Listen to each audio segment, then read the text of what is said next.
Bueno, muy bien, pues buenas tardes. Vamos a ir empezando, aunque la gente va a ir llegando, pero ya se van incorporando. Vamos a orar al Señor y presentamos este tiempo. Gracias, Padre Santo y Celestial, por este día, Señor, que tú nos has permitido vivir y que nos permites, Señor, acabarlo aquí en tu casa y tomando, Padre Celestial, el tiempo para meditar en tu palabra. Espíritu Santo, ayúdanos a entender y a aprender, oh Señor, aquellas cosas que tienen que ver con la vida cristiana y cómo tú quieres que la vivamos, Señor. Bendice a los que ya nos hemos reunido, así como a aquellos hermanos y hermanas que estén de camino. Que en el nombre de Jesús lo pedimos. Amén. Bueno, estamos meditando esta epístola de Gálatas. Hoy nos toca el capítulo 4, versículo 7.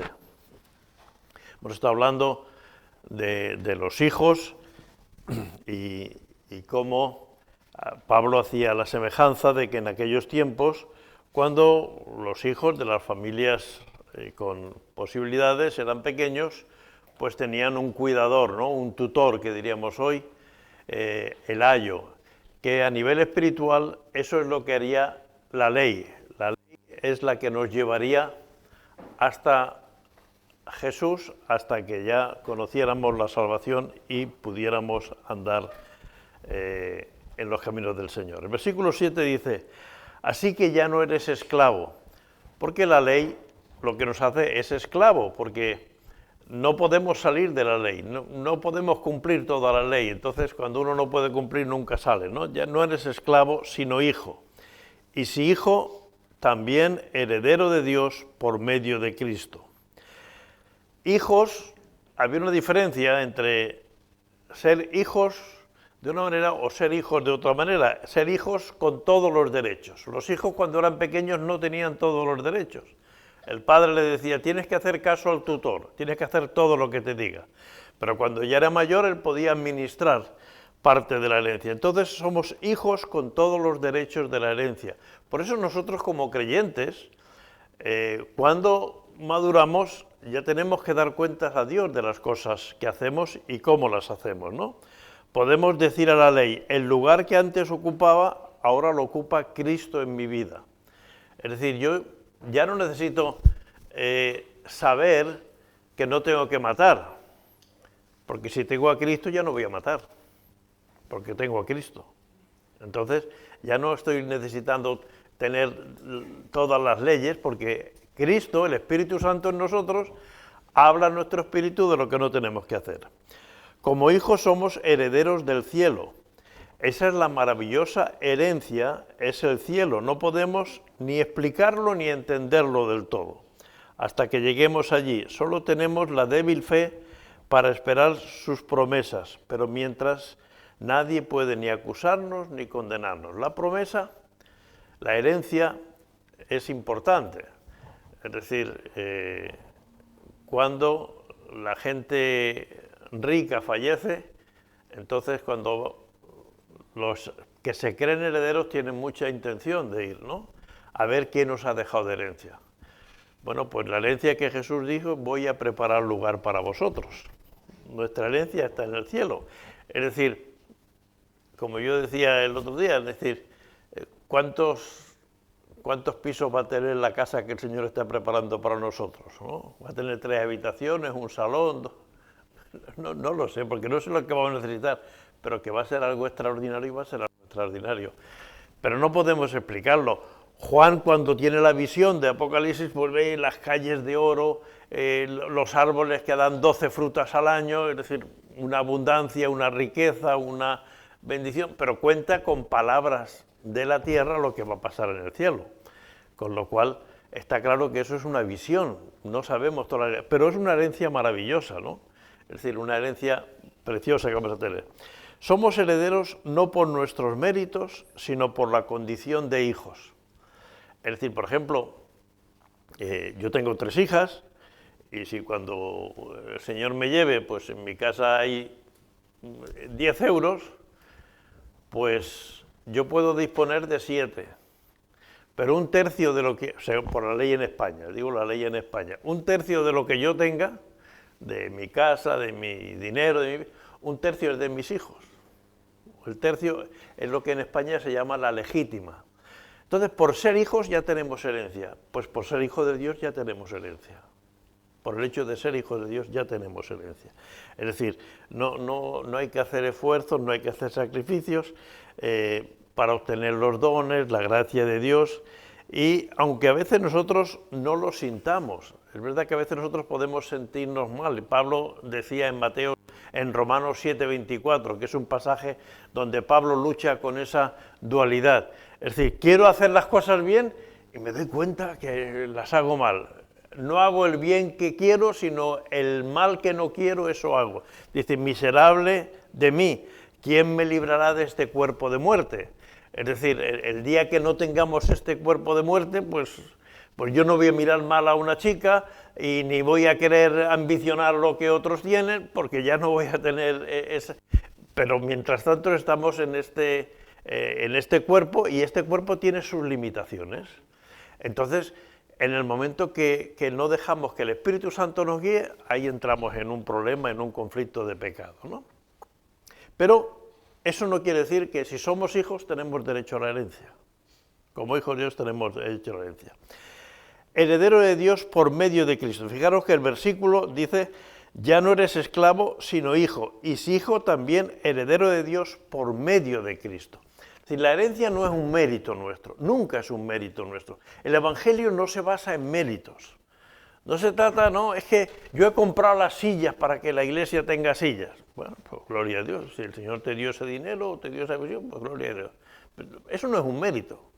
Eso fue un sentir que el Señor puso, pero no hay mérito. Siempre es por medio de Cristo.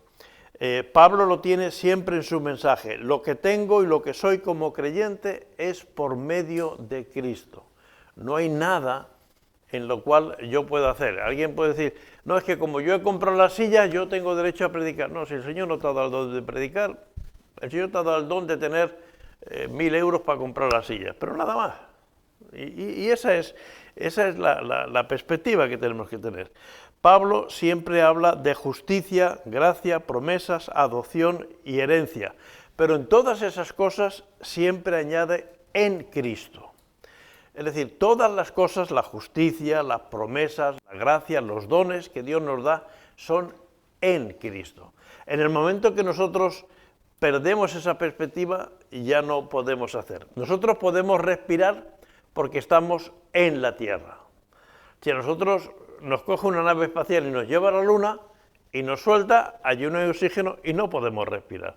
Estamos en la Tierra. Si estamos en Cristo, podemos gozar de las promesas. El día que nos salemos de Cristo, las promesas no van conmigo, la gracia no va conmigo, ¿no? Por eso no sostienen por la ley ni por los esfuerzos personales, ni por cumplir los ritos. Es que vengo todas las reuniones, vengo los martes, vengo los jueves, vengo los sábados, vengo siempre. No, hermanos, sí que es verdad que lo lógico es que si uno está comprometido con el Señor, pues uno viva la vida de la Iglesia, pero no como un mérito, sino como un privilegio. Como un privilegio. Es el gozo de poder participar de las cosas que el Señor tiene preparadas, ¿no? El versículo 8 dice, ciertamente, en otro tiempo, no conociendo a Dios, servíais a los que por naturaleza no son dioses, mas ahora, conociendo a Dios, o más bien, siendo conocidos por Dios, ¿cómo es que os volvéis de nuevo a los débiles y pobres rudimentos a los cuales os queréis volver a esclavizar? Tengamos cuenta, siempre tenemos que coger el contexto de Pablo está hablando a los Gálatas, a una región de lo que hoy es Turquía, y que eran pueblos paganos, eran pueblos que adoraban pues, a los dioses, en aquel tiempo a los dioses romanos, que eran los que había allí, aunque los romanos, y por ejemplo la Iglesia Católica ha cogido esa mala costumbre, los romanos no eran de los pueblos que quitaban todos los dioses y ponían los suyos, sino que los romanos traían sus dioses, pero a los dioses que había allí también los apropiaban, ¿no? También decían, bueno, pues si este dios está aquí y os ha ido bien, también lo hacemos un dios romano, ¿no? Por eso había tantos dioses romanos como familias, ¿no? Casi como personas, porque ellos iban acaparando. Es un poco lo que hizo la Iglesia cristiana en aquel tiempo con los dioses. Entonces estaba el dios de la guerra, estaba el dios de los animales, estaba el dios de la agricultura, y pues la Iglesia puso el santo o la santa o el santo que cuidaba de los animales, que cuidaba del tiempo, que cuidaba de todas esas cosas, pero cuando el Señor dice que Él es el único, ¿no? Pero es un poco esa mala enseñanza. Pero entonces Pablo, como ellos están queriendo volver a la ley, los Gálatas están queriendo volver a los rudimentos, pues les habla en este sentido. Hasta ahora Pablo está hablando de la justificación, es decir, que en Cristo estamos justificados, que no tenemos que cumplir la ley porque la ley Cristo la ha cumplido por nosotros. En esta segunda parte de la epístola, Pablo va a hablar de la conducta cristiana, es decir, qué cosas, en qué manera se va a mostrar la conducta cristiana en nosotros, ¿no? Quien no conoce a Dios es esclavo del pecado.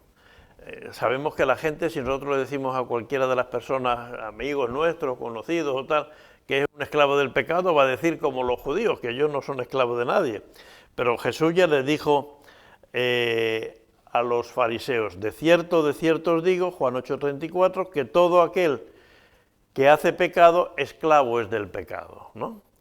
Los no creyentes tienen como mucho un conocimiento intelectual de Dios. Hay alguna gente que dice, bueno, yo creo que existe algo, o hay gente que dice que cree en Dios, pero si no tiene conocimiento, no tiene experiencia en Dios, eso es muy grave, porque el Dios nuestro no es un Dios de conocimiento, es un Dios de experiencia. Tenemos que tener una experiencia con Cristo, una experiencia de arrepentimiento, una experiencia de salvación.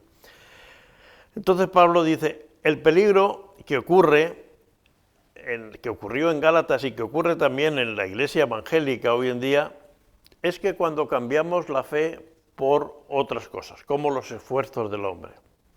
Es decir, bueno, pues yo me voy a sacrificar y voy a hacer esto.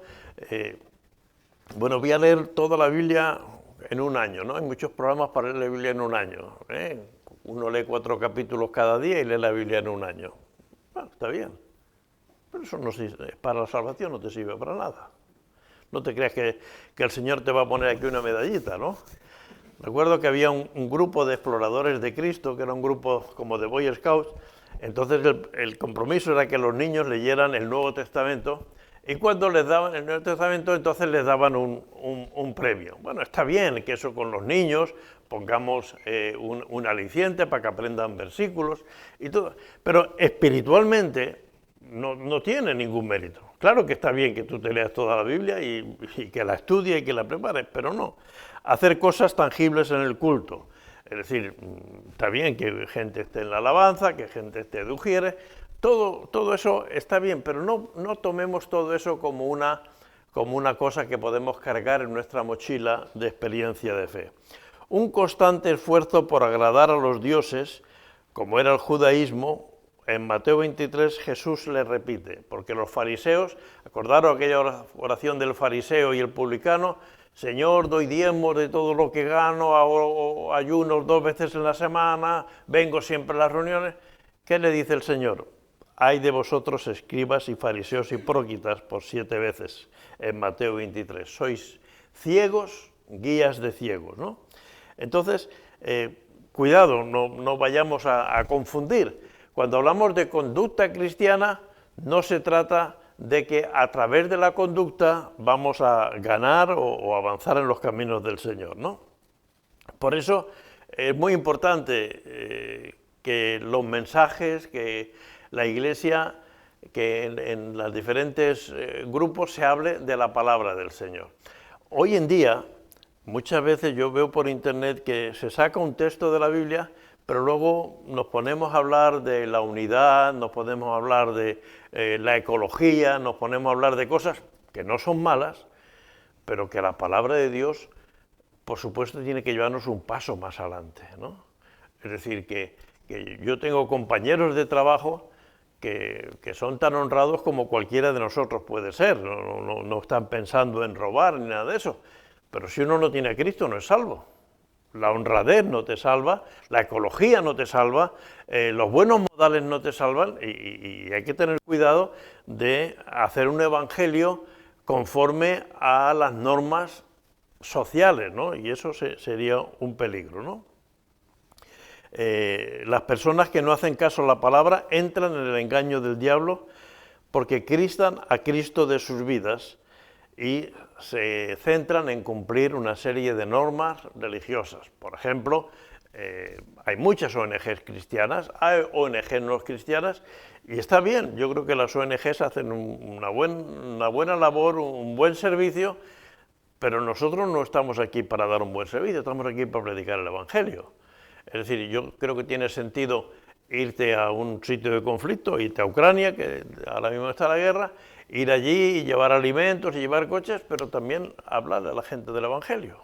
Si nuestra meta no es hablar del Evangelio, no es predicar el Evangelio, difícil. Claro que a esta gente primero tenemos que llevarle unas mantas de abrigo y ojalá pudiéramos llevarle 1 millón de bocadillos, ¿no?, para que se alimentaran, pero eso lo puede hacer cualquiera. Lo que no puede hacer cualquiera es llevar el Evangelio de Jesucristo. Pablo les recuerda su pasado de idolatría, que servían a los dioses para que no vuelvan a esos rudimentos. Porque ¿qué es la idolatría? ¿Qué hace la gente, por ejemplo, ahora viene la Semana Santa? Hay gente que se va a comprometer a ir descalza detrás de una procesión, algunos encandelados, algunos cargando una cruz, porque creen que sacrificando sus pies o llevando el peso o haciendo, van a conseguir algo. Pero si eso ya lo consiguió Cristo por la justificación, entonces no caigamos como cristianos en que, uy, voy a hacer algo porque llevo tiempo sin hacer. No, voy a dejar que Cristo obre en mí y a través de Cristo hagamos las cosas, ¿no?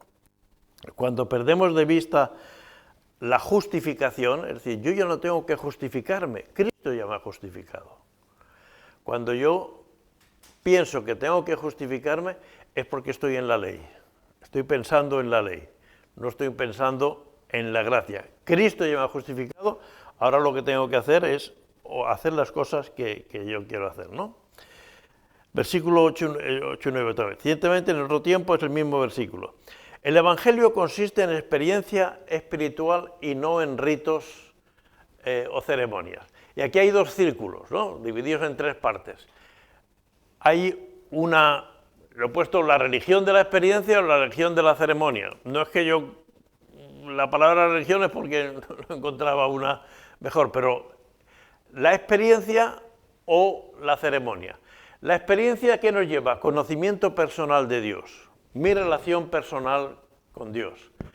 La revelación y obra de Dios, es decir, la palabra de Dios, y la adoración en el Espíritu, la vida en el Espíritu Santo. Eso es la vida espiritual, ¿no?, de la vida cristiana. Sin embargo, la religión ceremonial son objetos simbólicos. Es decir, yo llevo la Biblia, está bien, llevo la Biblia. Tengo 5 Biblias en mi casa, bueno, está bien, está muy bien, puedes tener 500. Si la palabra de Dios no entra en tu vida, no es una experiencia personal. Los esfuerzos del hombre, es decir, en qué cosas yo puedo hacer, o los ritos, ¿no? Bueno, vamos a hacer hoy es un culto especial, porque es un culto de Santa Cena. Claro que el culto de Santa Cena es un culto que tiene particularidad. Hoy tenemos una reunión de bautismo, gloria a Dios, hay cosas muy hermosas, o una vigilia de oración, hay cosas y momentos, pero si nosotros le damos importancia a la rutina, no dejan más que ser ritos. El hombre natural no percibe las cosas del Espíritu de Dios. Es decir, tenemos que tener cuidado, porque ¿qué es lo importante? Que donde hay 2 o 3 reunidos en mi nombre, allí estoy yo. Lo importante es que está el Señor. No lo que yo voy a hacer porque está el Señor. Lo importante es que está el Señor. Y si yo soy consciente de eso, entonces ya las cosas cambian de perspectiva. Yo voy a tener un momento de comunión con Dios, ¿no? Juan 4:4 a 26 relata el pasaje de Jesús y la mujer samaritana, ¿no? Y hay una conversación muy enriquecedora ahí sobre lo que creen los samaritanos y los que no creen. Los samaritanos eran considerados judíos de segunda clase. Cuando las tribus del norte de Israel fueron deportadas a Siria, entonces ellas no mantuvieron el vínculo de no casarse con los asirios, sino que se mezclaron. Y los asirios vinieron a vivir allí y entonces vivían un poco en esa mezcla entre judíos y no judíos, judíos y gentiles. Por eso, en tiempos de Jesús, muchas veces los judíos del sur, de la parte de Judá, no atravesaban, daban toda la vuelta para no atravesar por Samaria. Jesús les dijo a los discípulos que no, que iban a ir, y Jesús se sorprendieron mucho cuando viene y está hablando con una mujer samaritana. Y la samaritana le dice, porque cuando el reino del norte se separó, Jerusalén quedó en el sur. Entonces, todos los sacerdotes, los levitas, bajaron al sur, porque el templo estaba en el sur. Y entonces el rey Jeroboam dijo, uy, si aquí no hago algo, todo el mundo se va a ir a Jerusalén y van a hacer allí, no. Entonces, en el monte Gerizim, entonces él levantó un templo y un lugar de sacrificios, lamentablemente sacrificios que empezaron con la idea de ser a Dios, pero luego al final eran para Baal. Y entonces, claro, eso recién puestos estaba la diferencia, pero cuando han pasado 600 años, y aquí ya habían pasado más de 600 años, como casi 1000 años, pues la mujer samaritana dice, los nuestros dicen que hay que adorar en Gerizim, sin embargo vosotros los judíos decís que hay que adorar en Jerusalén. Bueno, ¿dónde está? Y entonces cuando Jesús dice, el tiempo viene cuando los verdaderos adoradores, la hora viene y ahora es cuando los verdaderos adoradores adorarán al Padre en espíritu y en verdad, porque también el Padre tales adoradores busca que le adoren. Es decir, la quiere sacar de ese concepto, no, si estoy en la iglesia, entonces te voy a contar un chiste, pero no, aquí en la iglesia no, vámonos allí afuera, en la calle te lo cuenta. ¿Qué pasa? Que el Señor, cuando tú estás en la calle, no está el Señor contigo. Si algo no lo puedes contar en la iglesia, no lo cuentes, porque si no, no tiene sentido, ¿no? Es decir, pero le damos a lo mejor una importancia a los lugares cuando lo importante son las personas y Cristo que está en nosotros, ¿no? Entonces es un poco lo que Pablo está queriendo cambiar en la experiencia de los Gálatas, ¿no? La mujer habla de las barreras entre razas, entre sexos, porque los discípulos se extrañaban de que Jesús hablara con una mujer, ¿no? Pero Jesús no tenía problemas a hablar con Nicodemo, o hablar con el hijo, o sanar al hijo de un centurión romano, o hablar con la mujer samaritana, ¿no? Había barreras ahí que el Señor aprende y enseña cómo tenemos que derribarlas, ¿no? Por eso Jesús le dice, si conocieras el don de Dios, no tendrás sed jamás, estarás satisfecha, ¿no? Pero está hablando del Dios espiritual y no tanto de los lugares. Ahora, este versículo 9 de Gálatas 4 dice Pablo que, ¿por qué Pablo dice que los no creyentes no conocen a Dios? Es decir, los que no son creyentes no conocen, saben de Dios, pero no conocen a Dios. Todo el mundo siente en algún momento la realidad de un ser supremo, pero eso no permite nunca saber qué es lo que Dios siente por nosotros los seres humanos. Es decir, seguramente ustedes conocen al rey de España. No, saben quién es el rey de España. Yo también sé quién es el rey de España. Pero la próxima vez que hable con el rey de España será la primera.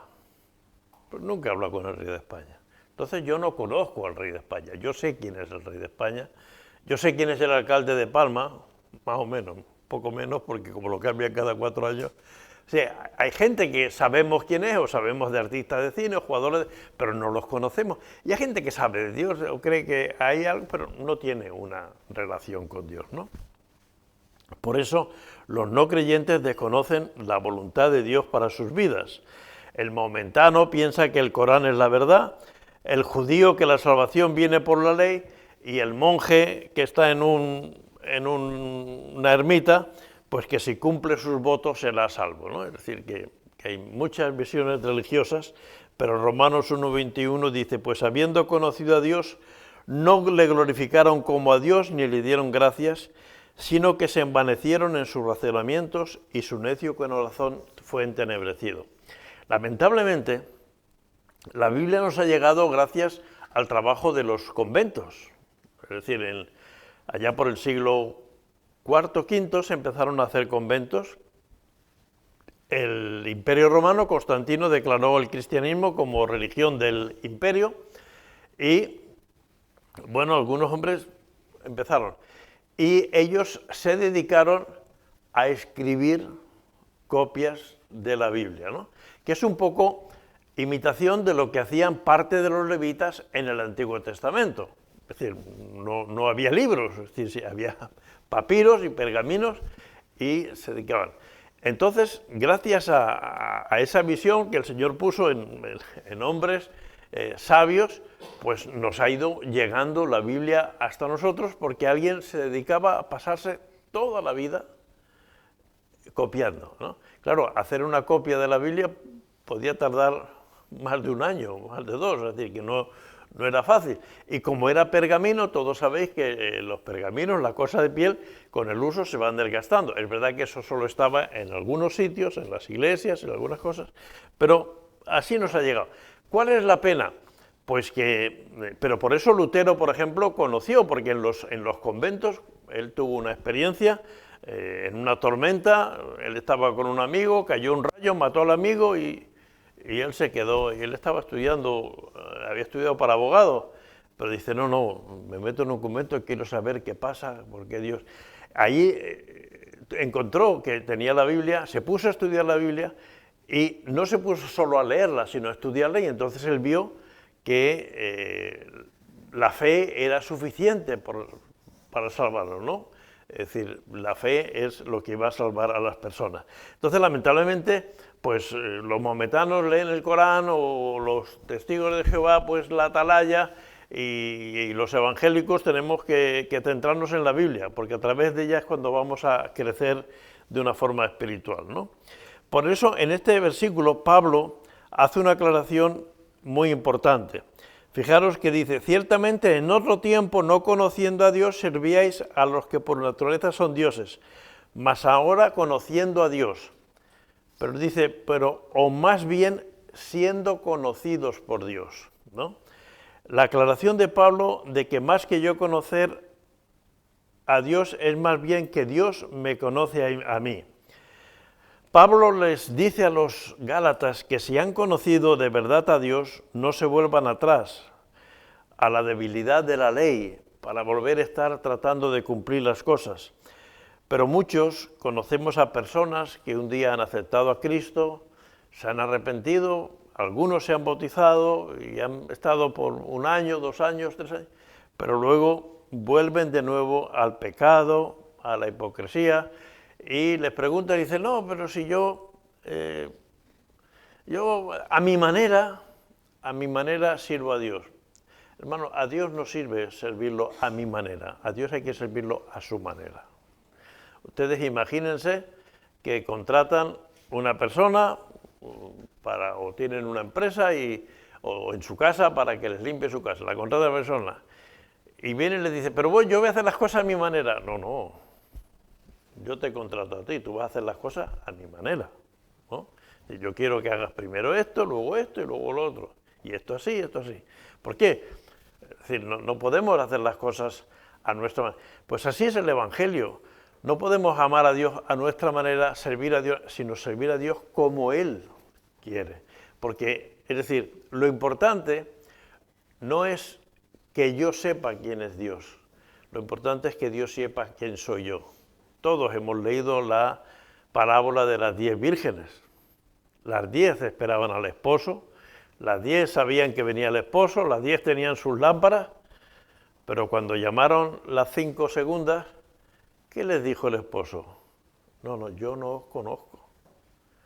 Es que lo importante no es que yo conozca a Dios, sino que el Espíritu Santo dé testimonio a nuestro espíritu de que somos hijos de Dios. Por eso Pablo dice, no es que yo conozca a Dios, es que Dios me está conociendo a mí, Dios se está tratando, ¿no? Entonces, los Gálatas estaban recibiendo la enseñanza que tenían que volver a o tenían que circuncidarse, porque ellos no se habían circuncidado, porque ellos no eran judíos. Tenían que guardar las fiestas de la Pascua, de Pentecostés, de tabernáculos. No se daban cuenta que la libertad de Egipto era solo una sombra de la libertad del mundo que Cristo ha ganado para todos. Es decir, hay cosas en el Antiguo Testamento que están puestos para que el pueblo... El Antiguo Testamento, como decía uno de estos días atrás, está apuntando a la cruz. Pero una vez que está apuntando a la cruz, hay muchas cosas del Antiguo Testamento que ya están pasadas. La fiesta de la Pascua tiene sentido hasta que Jesús es el Cordero de Dios que quita el pecado del mundo. La fiesta de Pentecostés tiene sentido hasta que el Espíritu Santo viene y nos da dones y es derramado sobre nosotros. Y la fiesta de tabernáculos es una de las fiestas, no toca aquí, pero que dice el Señor que algún día la celebraremos también todos, ¿no? Pero bueno, pero porque la fiesta de tabernáculos es salir de nuestras casas a morar en la forma como Dios quiere, porque en el desierto el pueblo moraba en tiendas esperando de la provisión de Dios. No sembraban, no había cosas, sino esperaban de la provisión de Dios. Entonces, hay cosas del Antiguo Testamento que están, si me permiten, cumplidas. Cuando ya están cumplidas, pues ya no hay que volverlas a hacer, ¿no? Ya no está. Entonces, que eso es la Pascua. Pero con los judíos era volver atrás, volver a la costumbre, volver a la tradición. Pablo está un poco triste porque piensa que su trabajo no ha servido para nada. Dice, si guardáis los días, los meses, los tiempos, los años, me temo de vosotros que haya trabajado en vano, ¿no? No porque alguien dice, bueno, entonces no hay que celebrar nada. Bueno, usted sabe que siempre hay una discusión. ¿Jesús murió el Viernes Santo o no murió el Viernes Santo? ¿Jesús nació el 25 de diciembre o no nació el 25 de diciembre? Tenemos que... Bueno, pues, claro, si eso es nuclear, es decir, eso es el centro de nuestra fe, nos estamos equivocando. Nosotros podemos celebrar la resurrección de Cristo, más que la muerte, podemos celebrar su nacimiento, pero no ceñirnos a que ese es el núcleo sobre lo cual está apoyada nuestra vida espiritual, ¿no? Por eso Pablo dice, si después de haberos hablado, haber estado aquí 1 año y medio enseñándoos todo y hablando y liberándoos de eso, ahora volvéis atrás, me parece que mi trabajo puede haber sido en vano. 1 Corintios 15, 58 dice, así que hermanos míos amados, estad firmes y constantes, creciendo en la obra del Señor siempre, sabiendo que vuestro trabajo en el Señor no es en vano. A veces podemos tener la sensación de que algo que hemos hecho, que el Señor nos ha mandado, no es en vano, no tiene ningún sentido, nadie lo valora, nadie se da cuenta. Aquí las sillas están ordenadas y no están ordenadas porque viene un ángel los lunes por la mañana y la coloca, sino que hay alguien que está viniendo y a lo mejor a esa persona no nos damos cuenta y ninguno le damos las gracias y tal, pero alguien está haciendo. Pero esa persona o ese trabajo que hacemos, yo creo que ese es el mejor trabajo. El mejor trabajo es el que hacemos y el Señor lo sabe. Porque Dios es un buen pagador. Y Dios no nos va a escatimar en darnos bendiciones. Entonces, pasa que Pablo piensa, dice, si esto se vuelve atrás, pues ¿para qué he dedicado tanto tiempo? Me podía haber ido a predicar a lo mejor a Grecia o me podía haber ido a predicar a otros sitios. Pero el Espíritu Santo le revela que el trabajo en el Señor nunca es en vano. Versículo 12, ruego hermanos que os hagáis como yo, porque yo también me hice como vosotros, ningún agravio me habéis hecho. Bueno, aunque antes, fijaros que al principio de este capítulo le dice no seáis necios, es decir, les habla un poco duro, les habla fuerte, pero ahora Pablo dice, bueno, voy a suavizar un poco y dice, os ruego hermanos que os hagáis como yo, porque yo también me hice con vosotros, porque... Es decir, ¿qué hacía Pablo cuando iba a los Gálatas? Allí no había sinagoga, A veces, o algunos sitios sí, en otros sitios no había. Pero él no se ponía primero a hacer una sinagoga, no. Es decir, ¿cuál es la costumbre aquí? Pues aquí nos reunimos en el río. Bueno, pues vamos al río. Y allí se reunía con ellos en el río y allí les hablaba del Señor. Es decir, que como dice Pablo, con los gentiles me hice gentil, con los judíos me hice judío, con cada uno me hice según el Señor me mostraba, ¿no? Entonces Pablo ve que está siendo duro, porque habla, ya digo, necios y tal, habiendo comenzado por el Espíritu, ahora vais a acabar por la carne. Antes les ha dicho que si ha trabajado en vano, no quiere que se hundan, y cambia el tono de su carta. Entonces aquí dice, os ruego hermanos, ¿no? Pensemos, como digo, como ya dije el otro día, que las epístolas no están escritas con capítulos y versículos, sino que es una carta seguida, entonces él cambia un poco el tono aquí. Continúa invitando al cambio. Pablo cambió de judío arrogante a llamar a los gentiles hermanos. Para un judío, llamar hermanos a los gentiles era una cuestión de mucho amor. Los judíos aún hoy en día se consideran el pueblo de Dios, ellos están por encima de todos nosotros. Cuando tú hablas con un judío cristiano y le dices, ¿tú cuándo te convertiste? Dice, no, yo no me he convertido. ¿Cómo que no te has convertido? Dice, no, yo he conocido al Señor siempre. Lo que pasa es que entendí que Jesús era mi Salvador. Pero para ellos eso no es conversión, porque así como nosotros no conocíamos y rechazamos la palabra de Dios, ellos nunca la han rechazado. Bueno, y los judíos siempre tienen... Entonces, para Pablo, siglo I, es decir, no está escrita la Biblia, no está escrito el Nuevo Testamento, no hay nada de todo eso. Decir hermanos a los gentiles quiere decir que él está ahí involucrándolos, sois uno más, ¿no? Lamentablemente ustedes muchos vienen de Sudamérica y saben que en España hay mucha gente que considera a los sudamericanos como un nivel inferior, o a los negros, ¿no? Es decir, el racismo y tal es algo que no dudemos, sigue existiendo. Entonces, esto es muy importante. Dios no hace acepción de personas. Dios salva, Dios sana a todos y cuida a todos. Nosotros no podemos hacer, y Pablo aquí les demuestra.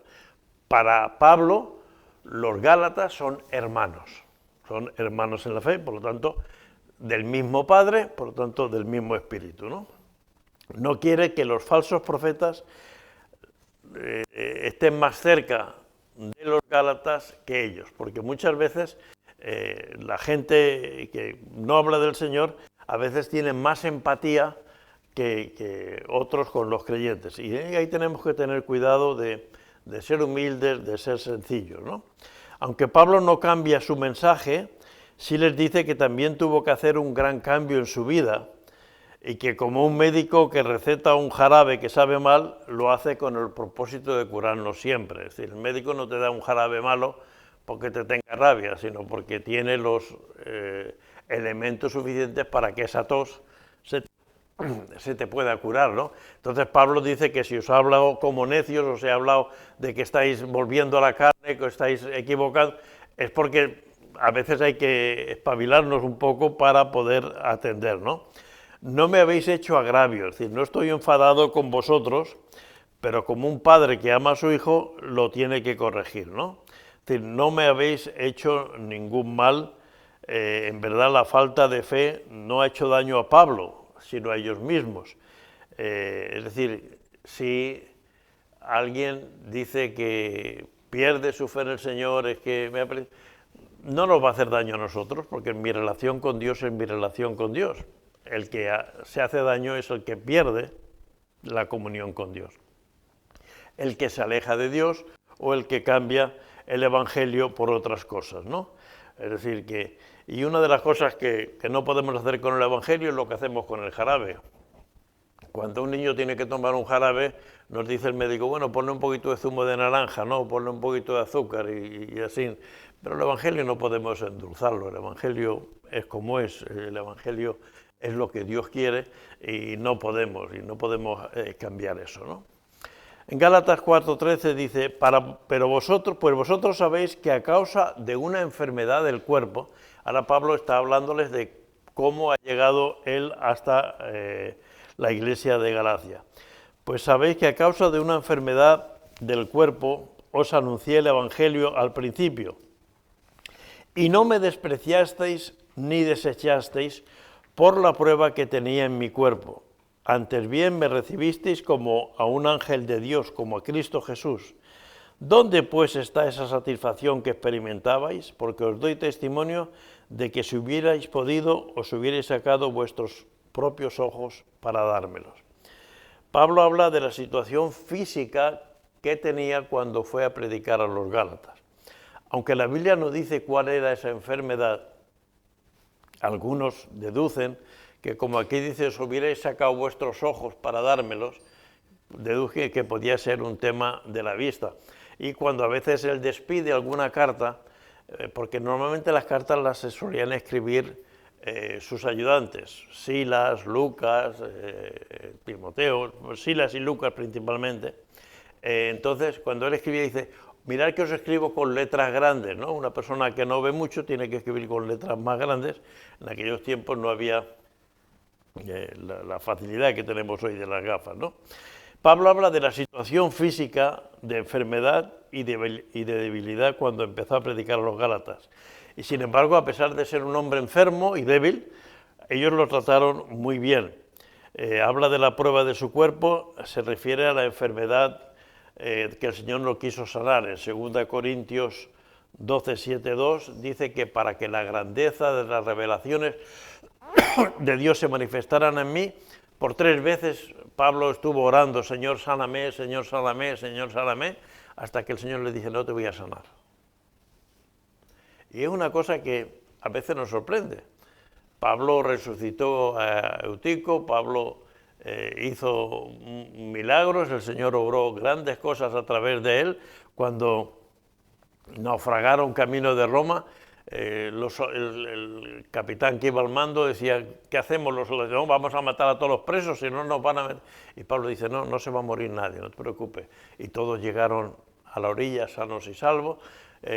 Le mordió una serpiente y no le pasó nada, que era venenosa, todo el mundo se asustó, sanó. Esto está en Hechos 27 y 28, es decir, él hizo muchas obras, fue el hombre que escribió más veces, pero el Señor no quiso sanarlo, ¿no? Todo lo contrario de la teología de la prosperidad, ¿no? Que si el Señor no te sana es que no tienes fe, con lo cual ya tienes 2 problemas. Estás enfermo y además te están acusando los hermanos de que no. Hermano, todos nos vamos a morir si el Señor no viene en los próximos 50 años o 300 años, ¿no? Es decir, por lo tanto, algún día iremos con el Señor y hay enfermedades que el Señor cura y hay enfermedades que el Señor no cura. Y Dios es soberano, el mismo Dios que cura y es el mismo Dios que no sana en otros momentos.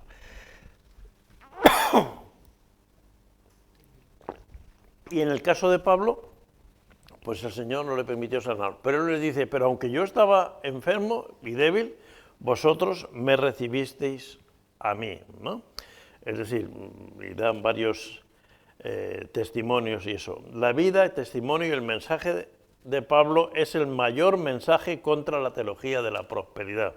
Los que dicen, y a veces los predicadores cometemos el error de decir, si aceptas al Señor, todo te va a ir bien, vas a tener un buen trabajo, vas a tener salud, si eres soltero te vas a casar, si eres soltera vas a encontrar un hombre que... No, eso no es la carta a los Reyes Magos, el Evangelio. Si aceptas al Señor Jesús vas a tener vida eterna, eso sí.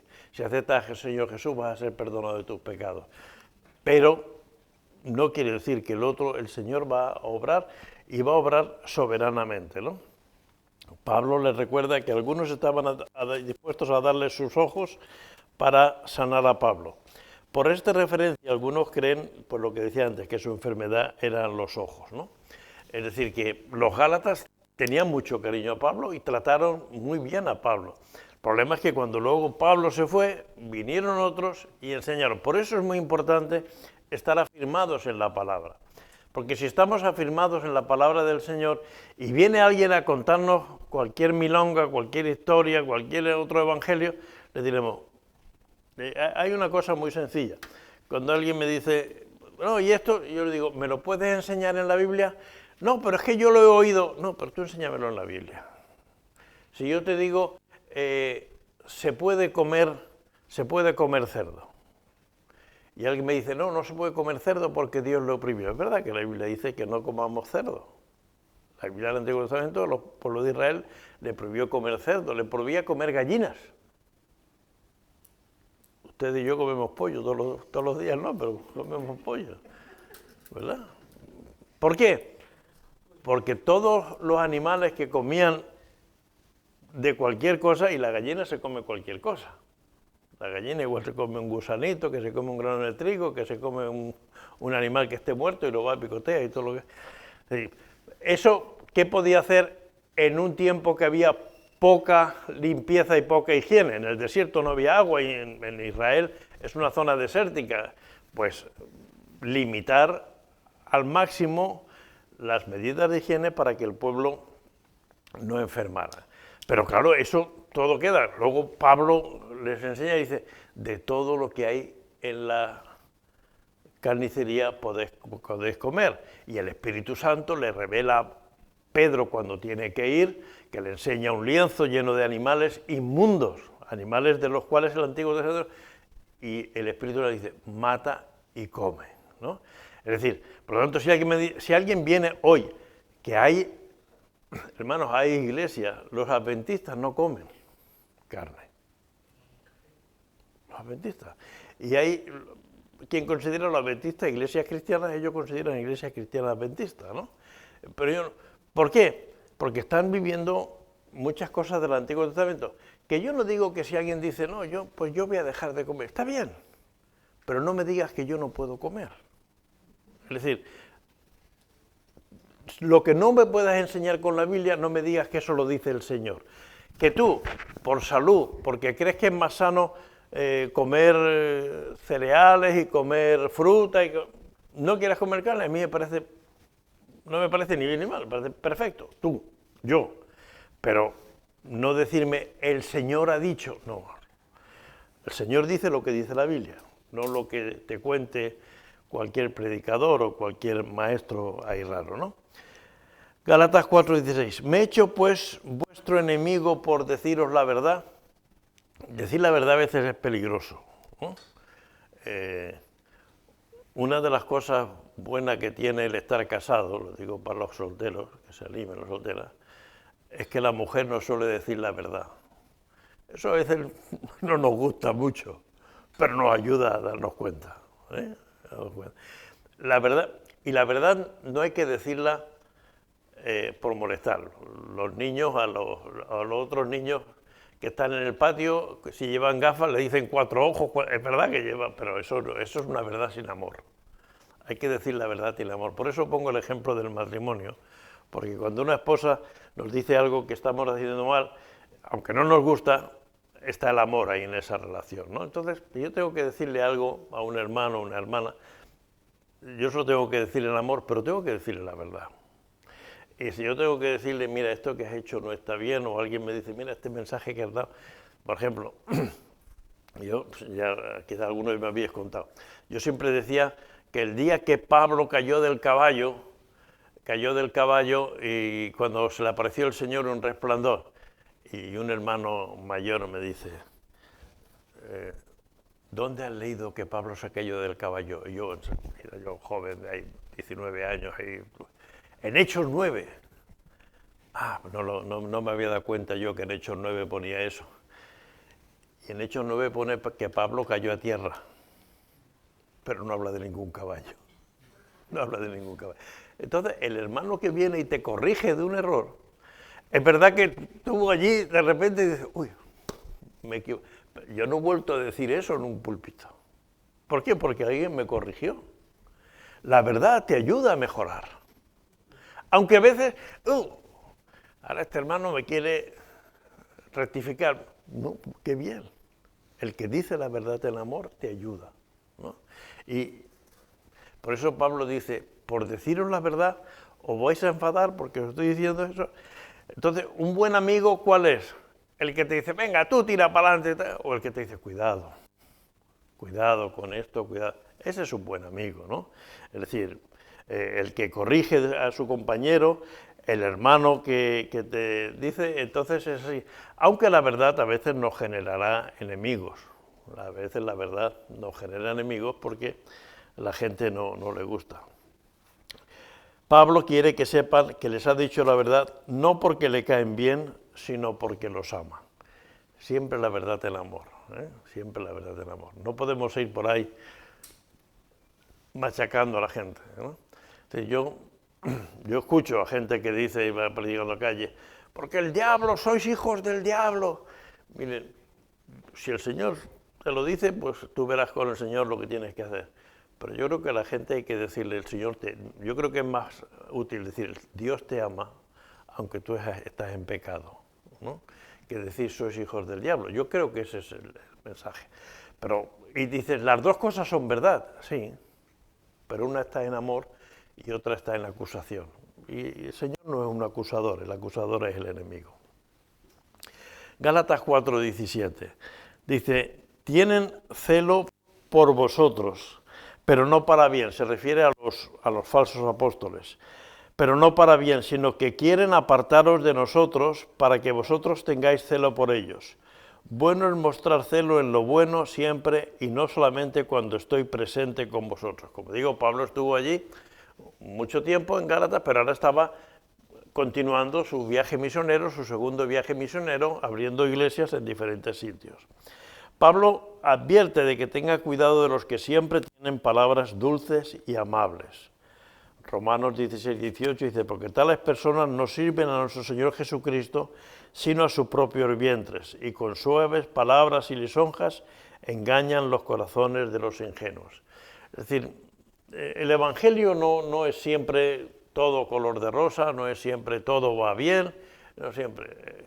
Jesús, cuando querían hacerlo rey después de multiplicar los panes y los peces, y la gente empezó a huir, ¿qué le dijo a los discípulos? ¿Queréis iros vosotros también? Es decir, el Evangelio a veces es confrontar. O a Pedro le dijo, apártate de mí, Satanás, a Pedro. Cuando Pedro le decía, Señor, no vayas a Jerusalén, si te van a matar allí, no vayas. ¿Cómo vas a ir? Pedro quería cuidar del Señor, pero Jesús tiene que hablar muy claro, ¿no? Porque sabía que Satanás lo estaba usando a Pedro, y tenemos que discernir eso, pero para frenarle en su compromiso y su ministerio, ¿no? Por eso Pablo advierte de cuidado cuando la gente viene y todos son maravillas y todos son lisonjas y como dice mi amigo Gerardo de Ávila, el halago debilita y la crítica edifica, ¿no? Es decir, el que todo el mundo todo el tiempo te está haciendo así, pues al final ¿qué puede ser? Que tú te lo creas, pero normalmente no es así. Nadie somos perfectos y todos estamos viviendo en pecado. Entonces nos ayuda mejor un buen consejo, aunque sea crítico, porque cuando digo crítico no es criticar a la gente, sino decirnos las cosas que no están bien, ¿no? Los judaizantes son esas personas que tienen celo por vosotros. Debemos cuidarnos, como dice Jesús, Mateo 7:15, de los falsos profetas que vienen a vosotros con vestidos de oveja, pero por dentro son lobos rapaces. Cuando alguien viene al cuerpo a dividir, debemos ser sabios y tener discernimiento de lo que es verdadero, de lo que es bueno y de lo que es falso. Cuidado con los que tienen mucho celo por nosotros, que nos están halagando todo el rato y diciendo cosas, pero luego nos quieren estar totalmente pendiente de ellos. Es un peligro muchas veces de los ministerios tener a la gente centradas en ello y decir, mira, si tú quieres saber lo que el Señor quiere para ti, ven y habla conmigo y oramos. O si tú quieres saber la voluntad de Dios para tu vida, no, hermano, ustedes tienen el Espíritu Santo. Yo tengo el Espíritu Santo, el mismo Espíritu Santo. Por lo tanto, ustedes espiritualmente no dependen de mí. Si yo puedo ayudarles en algo, bien, igual que ustedes me pueden ayudar a mí. Yo siempre digo que mi ministerio se ha fundamentado desde que yo era muy jovencito, sobre todo en que yo siempre he contado con muchas hermanas y hermanos que han estado orando por mí. Y cuando yo no me he dado cuenta, pues ha pasado y digo, uy. Y luego alguien me decía, estuve orando por ti el otro día. Digo, pues es verdad, me pasó una cosa muy importante y el Señor me dio la palabra adecuada en mi trabajo, en un sitio y tal. Es decir, todos lo necesitamos unos a otros. Y aquí no hay nadie que sea el núcleo sobre el cual circula y funciona todo. Todo funciona porque el Espíritu Santo está entre nosotros. Hay que tener interés por las personas, pero como alguien dice, y como dice Proverbios, el ausente está tranquilo entre nosotros, ¿no? Es decir, hay un texto que me gustó, que encontré un día en una casa de unos hermanos, dice, Jesús es supremo en este hogar, huésped invisible en nuestra mesa y oyente silencioso de nuestra conversación. Es decir, que si yo tengo que hablar de alguien, lo tengo que hablar con esa persona, ¿no? Yo no tengo que hablar de alguien cuando no está o esas cosas. Es decir, por eso Pablo dice, es mostrar lo bueno no cuando estoy presente, sino también cuando estoy ausente. Es decir, la integridad en la vida cristiana, ¿no? Bueno, no sé si hay alguna pregunta, porque a veces si hay alguna pregunta o alguna cosa.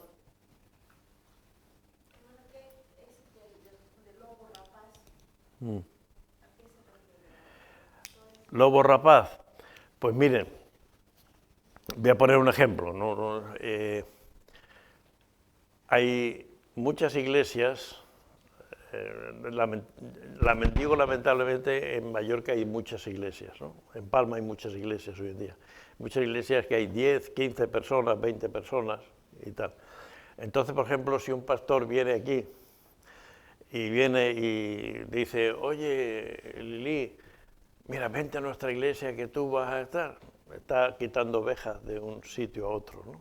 Por ejemplo. O cuando alguien viene a apartarte de los caminos del Señor. Viene un amigo mío de la juventud, que yo he conocido al Señor, y viene y me dice, oye, pero vente, ahora ya no nos emborrachamos, ahora hacemos fiestas normales y esas cosas. Eso es otra manera de ser un lobo rapaz. Un lobo rapaz es el que viene a coger a un miembro de la iglesia y llevárselo otra vez al mundo, ¿no?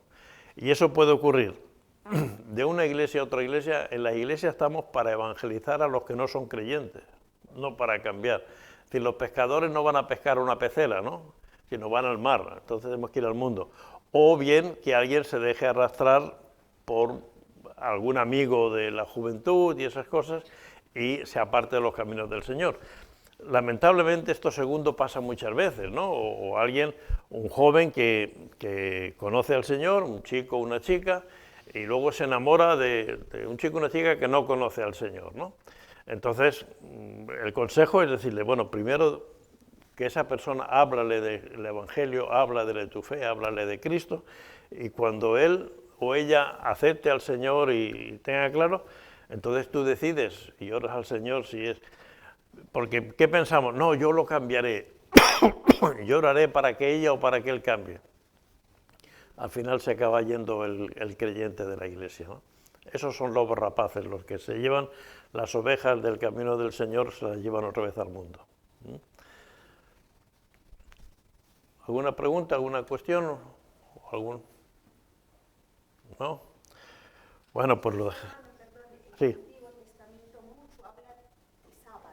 El sábado.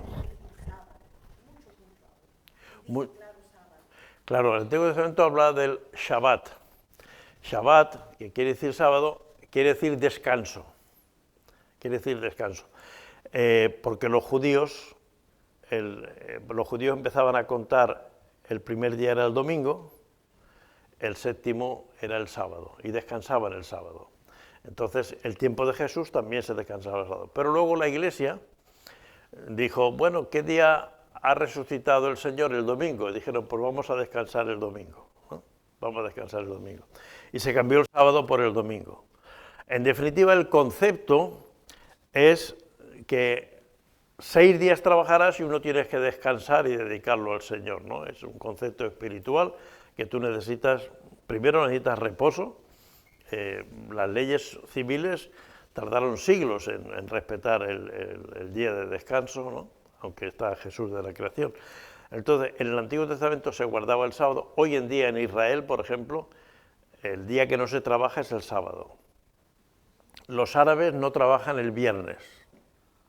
Los árabes paran los viernes. Ellos, el ir a la mezquita es el viernes. Y el viernes su domingo es el viernes. Para los judíos, su domingo es el sábado. Y para nosotros, el domingo es domingo. Y para los chinos no hay ningún día de parar, ¿no? Bueno, eso es una broma. Pero en esas tres religiones sí que hay esos 3 días distintos, ¿no?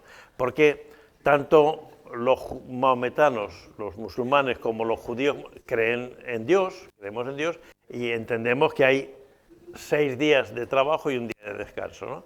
Lo que ocurre es que para distinguirse, los musulmanes pues dijeron, pues nosotros hacemos el viernes, porque no querían ser como los judíos ni querían ser como los cristianos, para marcar una diferencia. Entonces, si nosotros nos vamos a vivir a Marruecos, por ejemplo, pues trabajaremos sábado, domingo, lunes, martes, miércoles y jueves. El viernes no. El viernes está cerrar las tiendas. El viernes es su domingo en los países árabes, ¿no? En Arabia. Y si nos vamos a Israel, pues en Israel el sábado. Los israelitas son tan estrictos que, por ejemplo, si tú vas a un hotel kosher quiere decir que cumple totalmente las reglas, los ascensores no tienen botones. Hay un ascensor, pone ascensor, y pone ascensor Shabbat. Ese es el único ascensor que funciona el sábado, es ese. Y no tiene botones. Es decir, ¿cómo sabes dónde tienes que ir? Porque para los judíos, apretar el botón es hacer un trabajo para conseguir un beneficio. Es decir, que el Shabbat es que tú no... O sea, la comida del sábado la tenías que hacer el viernes. Y te la comías el sábado, la hacías el viernes. El viernes a las 6 encendías la vela y ya no encendías más, porque la vela aguantaba el día y ya no encendías nada más. Entonces, ese ascensor, tú te subes, en la planta, tú quieres ir a la tercera planta, te subes y para en la primera, para en la segunda, para en la tercera y te bajas. Y él sigue, si hay 7 plantas, hasta la séptima. Cuando llega a la séptima, hace al revés. Y cuando hay gente en el rellano, se sube. Pero sabes que te vas a parar en todas las plantas y vas a subir.